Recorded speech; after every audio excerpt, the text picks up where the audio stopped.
We're going to begin. Welcome everyone. Welcome to today's event, Reinventing the Transatlantic Relationship for the 21st Century, hosted by the Colorado European Union Center of Excellence, the Santa Fe World Affairs Forum, and the German American Chambers of Commerce, Colorado. Hello to everyone. I'm Felicia Naranjo Martinez. I'm the Executive Director of the Colorado European Union Center of Excellence at the University of Colorado Boulder. We're also known as CUCE, and our job is to foster links between the United States Mountain West and the European Union by prompting mutual understanding, engagement among students, educators, researchers, policymakers, business and legal practitioners, and the general public. So just before we begin, a few housekeeping items. Please use the chat function to submit your questions during and after Ambassador O'Sullivan's presentation. Please direct them to our Q&A moderator, Steve Kirchhoff. The ambassador is looking forward to many questions. He's going to leave substantial amount of time to actually address as many of these questions as possible. So please do feel free to ask many questions. Also, a recording of today's event will be posted at the websites of CUCE, the Santa Fe World Affairs Forum, and the German American Chambers of Commerce, Colorado. And now let's just move into it. I'm going to introduce Pat Cushlas, president of the Santa Fe World Affairs Forum, one of our co-hosts for today's event. Pat is co-founder of the Santa Fe World Affairs Forum, which begun in 2004. She's also on the Washington, D.C. based board of the Public Diplomacy Association of America, and she's a former Foreign Service officer with service in Helsinki, Athens, Moscow, Manila, Bangkok, and Washington, D.C. Pat, will you take the microphone? Thank you so much, Felicia. Well, it's always a pleasure to have the opportunity to work with you and Shireen on webinars and other programs that we've done in the past. And it's really a pleasure to be a co-sponsor on today's webinar, along with the German American Chambers of Commerce, Colorado, and to hear from Ambassador O'Sullivan on the status and future of the transatlantic relationship. The forum is a not-for-profit membership organization which takes a multidisciplinary approach to foreign policy, international relations, and global issues. We're based in Santa Fe, New Mexico. And since May 2020, we've been offering webinars on a variety of topics related to international affairs of interest and concern to Americans. Some of our previous formal presentations are also posted on our video page on our website. We'll look forward to adding Ambassador O'Sullivan's to the list. Our next webinar will be on May 19, same time, with Alex Wellerstein, and on restricted data, the history of nuclear secrecy in the United States.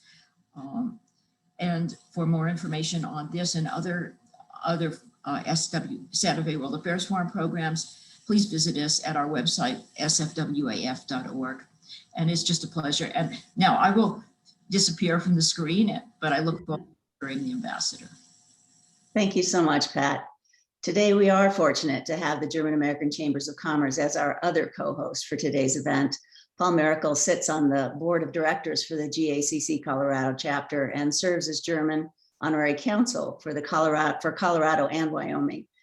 As honorary counsel, he can assist German citizens with a range of issues from passports, renewals, inheritance matters, all those sorts of things that honorary counsels do. Mr. Merkel is also an attorney at the law office of Castle, Lance, and Merkel. Paul, would you like to share a few words about GACC Colorado? Thank you, Felicia. The GACC is delighted to be a co-sponsor of this program. It is a topic I think that all of our membership is really keen to hear more about. We've, not only have we had the pandemic, which sort of brought a screeching halt to a lot of cross-cultural business, but then we had the previous 4 years with President Trump, who my personal opinion, did significant damage to relationships with Germany. So the German American Chamber is an organization that supports German companies doing business in the US and Colorado companies doing business in Europe. We provide consulting, advice, connections, and other types of networking. Mhm. So we look forward to the program. Great. Well, Paul, thanks so much for joining us today. We appreciate that. And now it's my honor to introduce our eminent speaker, David O'Sullivan. He served as ambassador of the European Union delegation to the United States from November 2014 until February 2019. Prior to his appointment as ambassador, he was the chief operating officer of the EU's new diplomatic service, the European External Action Service.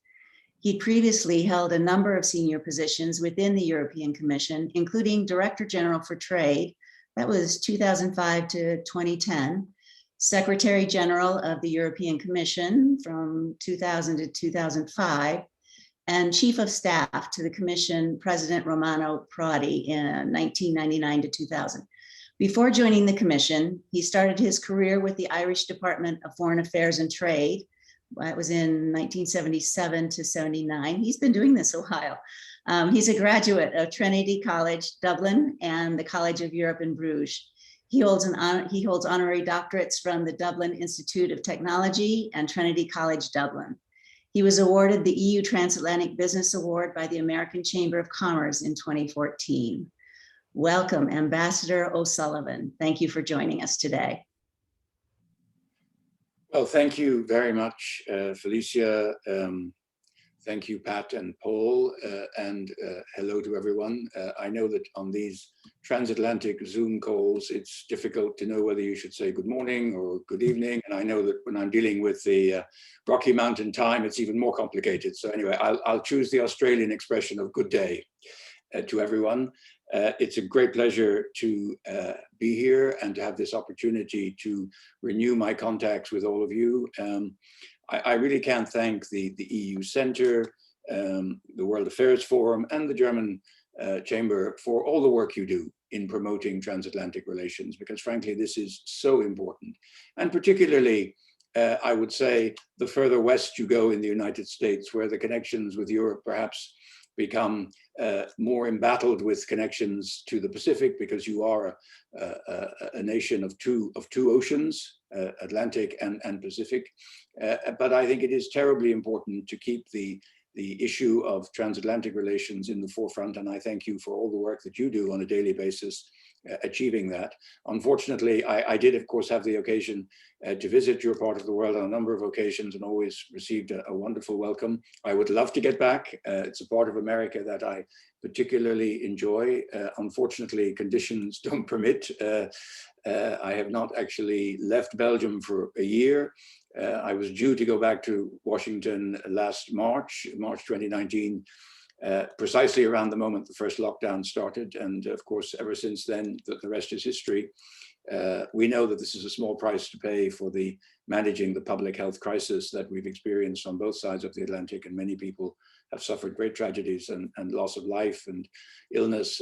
And so we should not trivialize the loss of travel as a huge loss. It was a price that had to be paid. Thankfully, we seem to be coming out of it finally with the vaccination program. You've been very quick in the United States. You've been a bit slower in Europe, but it's progressing fairly quickly. Hopefully by June, we will also have achieved around 60–70% of vaccination, and we can slowly start to reopen. And I look forward very much to the day when I can get back to the United States in good conditions. Until then, we'll have to suffice with the digital alternative. I wanted to talk this evening about reinventing the transatlantic relationship, but sometimes you have to go back to basics. And I think it is important to recall just how fundamentally important this relationship is for both of us. And I say that politically, both in security terms, in terms of the NATO alliance and what that has meant both for security in Europe, but also for American security, and of course, economically. In political terms, the alliance in NATO has been absolutely crucial to maintaining peace and stability in Europe, but also for America. And of course, it underpins the shared values which we have of democracy, human rights, the rule of law, which we share with each other in ways that neither of us could share with almost anybody else. And so this is absolutely a crucial tie that binds us together. And of course, economically, we are by far each other's most important trading partner, but also, as Paul was talking about the German Chamber of Commerce, as investment partners. The level of investment, US investment in Europe is massive, but it is matched by massive EU investment from EU countries in the United States. The European Union is the source of nearly 60% of foreign direct investment in the United States, creating somewhere in the region of 7 or 8 million jobs, and the same is true going in the opposite direction. So this is a hugely important relationship. And sometimes we lose sight of that because, of course, we understandably are concerned and enthused by the growth of Asia, of other parts of the world, Latin America. And it's great to see these countries thriving and growing, and probably our relative share in global GDP will decline as others increase. But this is a good thing, not a bad thing. But we should still never lose sight of the fact that the transatlantic corridor remains the single most important economic and investment corridor in the world, and is likely to remain so for some time to come. Now, having said that, the relationship has had its ups and downs. Paul made reference to the 4 years of the last administration. I'm not going to rerun that video. I was there for a good part of it. And yes, I think we have to be honest and say that damage was done. I want to just highlight 3 things in particular, which I think have left a lasting mark. And that's why I mention it. I don't want to rerun the debates of the last 4 years, but I think it's important for Americans to understand how this is perceived from Europe. President Trump undermined, I think, 3 important things in 3 important ways, which will be difficult to rebuild. The first, of course, was putting in doubt the United States' commitment to NATO, and in particular, the Article 5 co-belligerency article, the commitment to go to war if any one of us is attacked. This is a legal commitment. The only time it's ever been invoked was by the rest of NATO after 9/11, when all the other members of NATO joined in solidarity with the United States and said they considered the attack on America to be an attack on all the NATO allies. But it largely, its deterrent value largely relies on the belief that it will be upheld.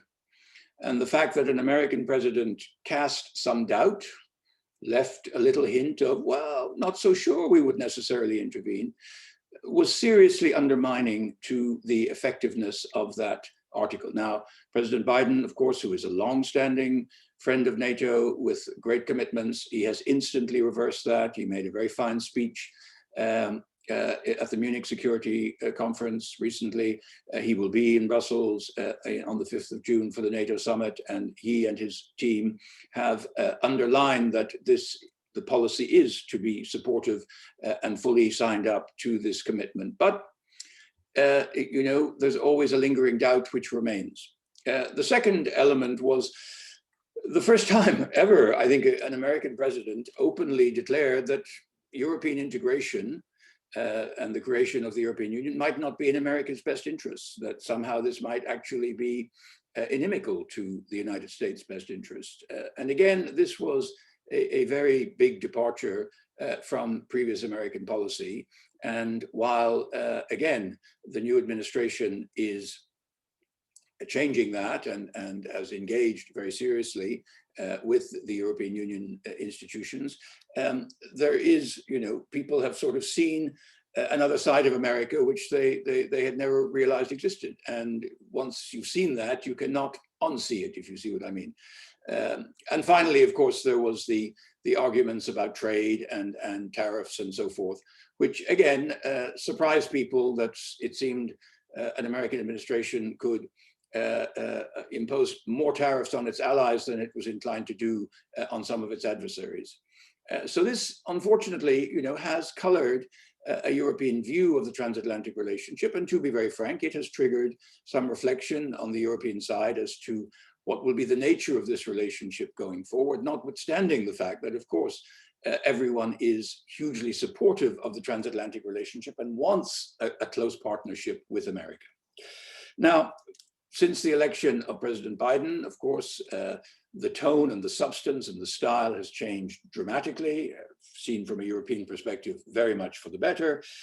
And we've had some hugely important good news from the new administration, starting with the team that he has appointed around him, full of people who understand Europe, who are known in Europe, who are respected in Europe, and who have shown in the past a clear commitment to NATO, to the process of European integration and to closer transatlantic relations. So starting with Antony Blinken as the Secretary of State, Wendy Sherman as his deputy, Toria Nuland has just been appointed as the Undersecretary for Political Affairs, Karen Dunfried, coming from the German Marshall Fund, has also just been nominated, but not yet confirmed. There are people in the NSC, in the White House, Jake Sullivan, Amanda Sloat, and so on, who are great friends of Europe. And so this is a great team, probably one of the most, I would say, I won't say Eurocentric, I don't mean it that, but Euro-knowledgeable teams we've ever seen assembled in a new administration. John Kerry as the climate envoy. These are all people who have good relations across Europe, and this augurs very well for the future of the relationship. And we've had some very important announcements, the United States rejoining the Paris climate change agreement. We have rejoining the World Health Organization, the commitment to NATO, which I've already mentioned, being willing to at least sit around the table and try to figure out how we rebuild the nuclear deal with Iran and address the other issues which we have with Iran in a constructive and diplomatic manner. Recognizing the importance of the European Union, and the new administration has reached out from a very early stage to the institutions of the European Union as well as to individual member states. So this is all very, very important and provides an excellent basis for rebuilding this transatlantic relationship, which is absolutely crucial to all of us. But having said that, just to be clear, we also recognize that President Biden's victory, which was substantial for him, the fact is President Trump still received a very large number of votes. The Republican Party, which supports many of the policies advocated by President Trump, also didn't do too badly. The Democrats were in the end lucky to gain a very slim result in the Senate, which gives them, through the casting vote of the vice president, a very small majority. But it means that the policies of the previous administration did have some support in the United States. And therefore, I think, we don't know. The midterms are 18 months away. We don't know what will happen in 2022. We don't know what will happen in 2024. So while I think everyone in Europe is very anxious to work closely with this new administration, we're also going to have to recognize that maybe the nature of the relationship needs to be slightly different to what it was in the previous 50 or 60 years. Because clearly America is changing. There are different views in America about what its role should be. There is a fatigue in the American body politic with the sense of being responsible for all the world's problems, the endless wars, the blood and treasure lost in Iraq and in Afghanistan, and a certain feeling, which I think President Biden is also echoing, that it's more important for America to look after its own people, its own problems first, and not to spend quite so much of its time fretting about the rest of the world. And I think this is a lesson that the rest of us have to understand and have to take to heart. And of course, there is still some continuity in the policies of President Biden vis-a-vis President Trump. We still see an emphasis on Buy America, for example, with the stimulus. We've still seen the steel and aluminium tariffs, which have remained put in place by President Trump, which have remained. So we understand that it's going to take a little bit of time to roll back some of these things, and we still have disagreements. over dealing with Russia, Nord Stream 2. So, you know, again, I think there is much that's positive. The dialogue is infinitely more constructive, but we also have to be aware that this is an America that is evolving, that is changing. And we don't know what will happen in 2022 or 2024, but I think we have to be prepared for a different kind of transatlantic relationship in the future.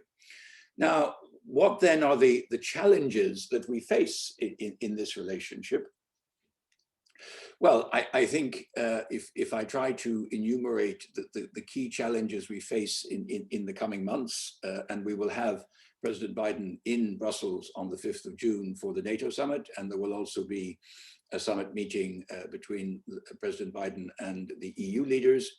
And I think the issues that we will be talking about will be roughly, I would say, I can put them in 4 categories. The first is the pandemic as a problem of public health, and then the pandemic as a problem of economic recovery.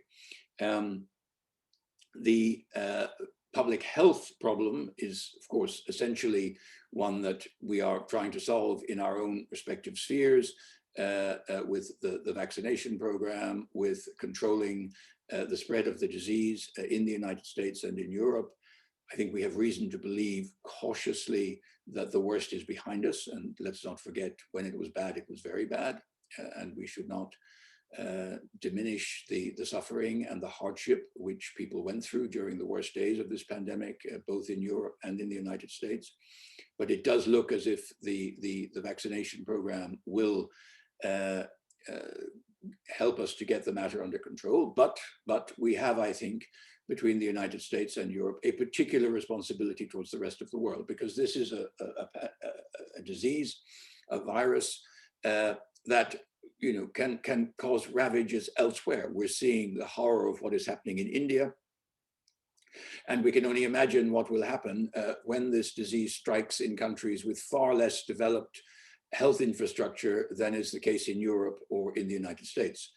I mean, we've seen the damage it did in our countries with probably some of the most developed healthcare systems in the world, and they still couldn't fully cope at some of the worst moments of this pandemic.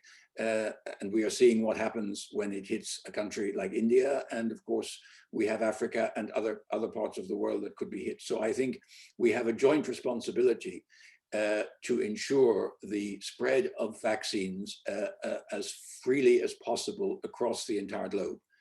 And of course, the emphasis has been on getting the vaccines under control in our own territories, but really we need to work together with the international community on how we can try and make sure that these vaccines are spread quickly and at affordable prices across the globe, because none of us are safe until everyone is safe. And this is going to be an immediate challenge. The second challenge of the pandemic, of course, is going to be the recovery, the economic recovery. You've had a massive stimulus package in the United States. This is going to be very helpful. In Europe, when you add up the stimulus that's been agreed at European level with what is being done at national level, you reach comparable numbers. So there's also going to be a massive investment on the European side. And we need to coordinate this and to try to get the economic situation back under control, because people have suffered terribly during this lockdown, on both sides of the Atlantic and elsewhere. And we need as quickly as possible to get the global economy up and running. The second issue that I want to touch upon is, of course, the issue of climate change and the challenge that produces. You know that the European Union has already been actively engaged in cutting emissions. We have set ourselves the objective by 2050 of being carbon neutral. This is a complete revolution, to be frank, and we have passed a new climate law, which will give us the legal basis for taking the necessary measures. This is not going to be easy. I mean, it is going to impose costs on business. The price of carbon in Europe has gone up intentionally, because we believe this is the only way that you can drive the business model towards a carbon-free production. And we've set ourselves the intermediate target of reducing carbon emissions by 55% by 2030. So this is really an economic and social revolution. And I think it is very important that the United States and Europe cooperate in trying to drive this agenda forward, which is hugely important. It's hugely important because climate change is a massive existential risk, identified by the Pentagon and by the US intelligence services as the single greatest threat to America's national security, climate change. And I think we would share the same view in Europe. So this really is an imperative, but it's also an opportunity. It's an opportunity to gain economic advantage by being first movers in making the change to a carbon-free economy with all the technological change that will drive that. So this is another area where, coming up to the climate change meeting in Glasgow in November, COP26, where we need to try and get as many other countries on board, particularly China, which of course is per capita, which is one of the largest emitters, not per capita, but one of the biggest emitters. And we need other developing countries on board if we are really collectively as a planet to address this challenge. This brings me then to the issue of trade and tech between the United States and Europe. We know there are a number of difficult issues there. We have to solve some of the trade issues, the irritants, the Airbus-Boeing debate that we've each temporarily suspended our retaliatory tariffs, that we're engaged in discussions. I hope we can solve this. We've been litigating it in the WTO for 17 years. Becomes like one of those Charles Dickens novels with a law case that people have forgotten why it ever started. I think the time has come to end it. I hope that we can. We need to see the lifting of the other tariffs, the steel and aluminium tariffs. But more generally, we need to try and work together and have a common agenda to eliminate unnecessary irritants in our trading relationship and to embrace the world of technology, which is going to be absolutely crucial to our collective future. And there we know we will have some difficult issues, the digital sales tax issue, which hopefully we can address through the OECD in Paris. And I'm very appreciative of the fact that Janet Yellen made an opening on behalf of the United States in this regard, which leads to greater optimism that we will find an international consensus on how to deal with this issue. But we have all the other issues about the regulation of platforms, antitrust issues with the big tech companies that you're grappling with, starting to grapple with here in America. And we need to address and work together to look at the future issues. I'm not just talking about 5G, I'm talking about 6G, I'm talking about artificial intelligence, the massive technological revolution that is coming at us in the coming years, that we absolutely need to work together to develop common standards, both in terms of the technical side of things, but also in terms of some of the moral dilemmas that these pose. Facial recognition, how much can it be used? How intrusively can it be used? What are the people's right to privacy and to protection under the law from certain types of invasive technology? These are difficult issues, which if we can't find solutions together, when we share values together, which we would not share, say, with Russia or China, just to take two examples, then the standards risk to be set by others and not by ourselves. And that brings me then finally to the issue of China, because of course, probably the single greatest challenge, apart from the issue of climate change, to global order is how to manage the rise of China in the 21st century. What is going to be China's role in the global commons? I think if you'd asked this question 10, 15 years ago, people would have talked about China changing, and the more you normalized relations with China, bring them into the WTO, bring them into other organizations, the hope that somehow China would evolve, perhaps naively, people thought, into something that might look a bit more like the model of society that we have ourselves. I think it's very clear that's not going to happen, that China has its own model and that regime change is not going to come about anytime soon. At the same time, I think we cannot simply treat China as an adversary and say, right, now we go into confrontation mode, because we need to work with China. we need to find accommodations, even if we don't always like the regime, whether that's to do with the Uyghurs or whether that's to do with Hong Kong or even a threat to Taiwan. So we know there's plenty of issues on which we disagree. The question is, how do we manage those disagreements? And how do we still manage, notwithstanding the disagreements, to also find areas of convergence, such as climate change, such as managing issues of global importance? The Iran deal, China, and indeed Russia were an integral part of that deal. So we have to manage the most difficult diplomatic task of all, which is having serious disagreements with international partners while at the same time finding ways to cooperate. And this does not help with simplistic solutions that people are always entirely on your side or entirely your adversary. The reality is it's a mixture of both in many cases, and we need to figure out how we're going to deal with China in this regard. It's not easy, and I certainly don't pretend to have all the answers, but I do know that if we get this wrong, we could set the world on a very disastrous track. And we have to find the right balance between confrontation and cooperation and engagement. And that then leads me to the absolutely last point, which is, so what does all this mean about reinventing the transatlantic relationship? Well, I think Europe has to be a better partner. And we use the term, President Macron likes to talk about strategic autonomy, and some people in America don't like that because they think it means, now Europe is going to sort of take distance from the United States. It's not that. It is that I think the experience of the Trump years has shown us that we have to be better able to stand on our own 2 feet and be a better partner to the United States. We have to do that in defense, in security, in trade. We have to be able to look after ourselves better, depend a little less on always having the support of the United States, while at the same time greatly valuing this relationship, which remains and will remain for us for a long time to come, the single most important partnership and friendship that we have. And this is something that we Europeans have to work on. It's not an issue for the United States, it's an issue for us to decide how much we are prepared to invest in our own defense, in our own security, in order to be a more equal partner in this relationship than has been the case in the past. And then there is the issue of recognizing the changing nature of the United States.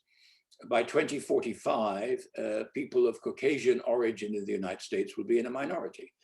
The traditional ties of family links and historic links to Europe will not mean much to many African Americans, Hispanic Americans, Asian Americans, who will judge the value of the transatlantic relationship much more on its merits and not on any emotional bond to the old country.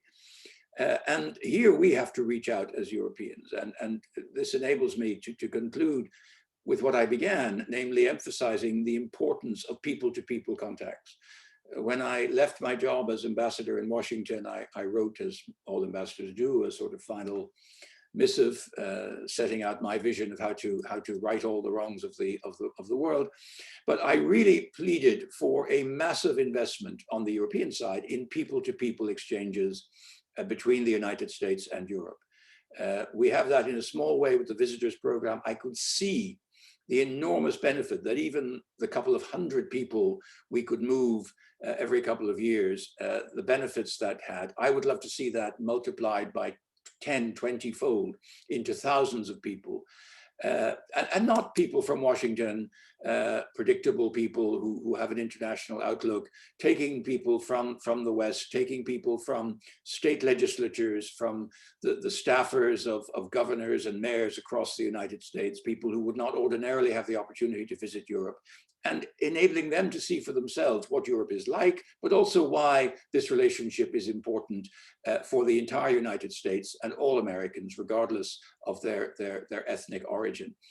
And this is an investment that we really need to make in the coming years, so that's future-proofing the relationship, so that when we hit rocky periods, as we will again, when on either side of the Atlantic, people are elected who are not very popular or who hold more confrontational views, that the roots of the relationship are sufficiently solid to resist these moments of difficulty and to continue to provide a partnership in the second half of the 21st century that we were able to build since the post-war years in a way that has been truly remarkable. Thank you very much for the opportunity to engage. I look very much forward to taking your questions and engaging in a dialogue. But once again, thank you for the opportunity. Thank you, Mr. Ambassador, for